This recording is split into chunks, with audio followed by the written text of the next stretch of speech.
Welcome as we get ready to conclude our summer series. We've been going through the book of Philippians. It's crazy, it's already been 8 weeks as we track through, and as we wrap up this book, excited to have this final word of encouragement of what it truly means to choose Jesus. So follow along this week. We're going to be going through the last half of Philippians chapter 4, verses 10 through 23. And the verses I want to specifically highlight are verses 10 through 13. And this is what Paul says is his final encouragement to the church, these new group of believers here. He says this. He says, "For I have learned to be content with whatever I have. I know what it is to have little, and I know what it is to have plenty. In any and all circumstances, I have learned the secret of being well fed and of going hungry, of having plenty and of being in need. I can do all things through Christ who strengthens me." Right? And I'm sure you've probably heard this verse growing up in church, or maybe heard people quote this. It's one of the most quoted verses of the Bible. I can do all things through Christ who gives me strength.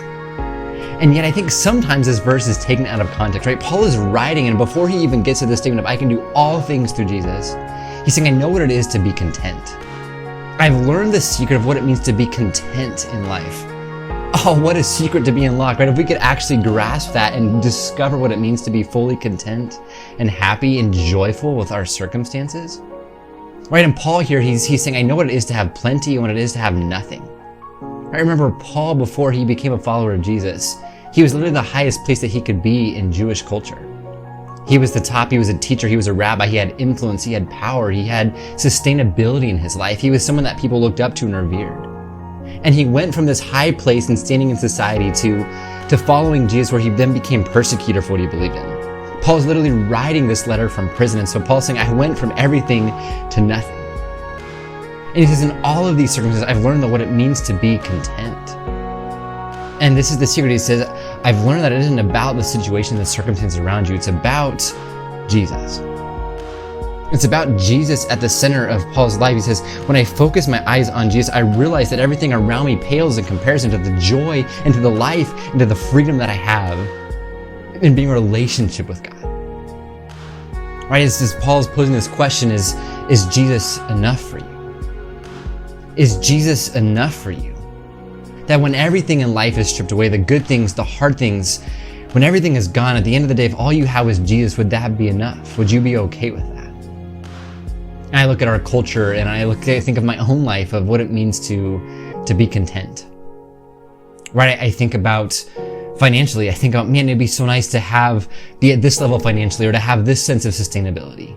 Academically, right? We're all thinking about what does it mean to get ahead and to get A's in our class and to move forward in life and in a career and a profession, and what does it look like to get that next step and then that promotion and that next raise? What does it look like when it comes to family and relationships and individuals around us to be able to have contentment and to have peace? And we're always striving and changing and looking for what's next. And yet Paul says, no, at the end of the day, all of these things around me, whether I have plenty or whether I have nothing, the secret is to focus my eyes on Jesus. To recognize that I am enough with Jesus. And because of my relationship with God, I can do all things. And so my challenge as we wrap up the book of Philippians is to ask yourself that question, is Jesus enough for you? At the end of the day, if everything was taken away, would Jesus be enough for you? What would it look like this week for us to focus our attention and our thoughts and our actions on Jesus at the center of who we are? And that in that, whether in plenty or in want, in need or with everything we could desire, that begins to fade in comparison to life with Jesus. May we sit in that truth as we look to Jesus and we declare that he truly is enough.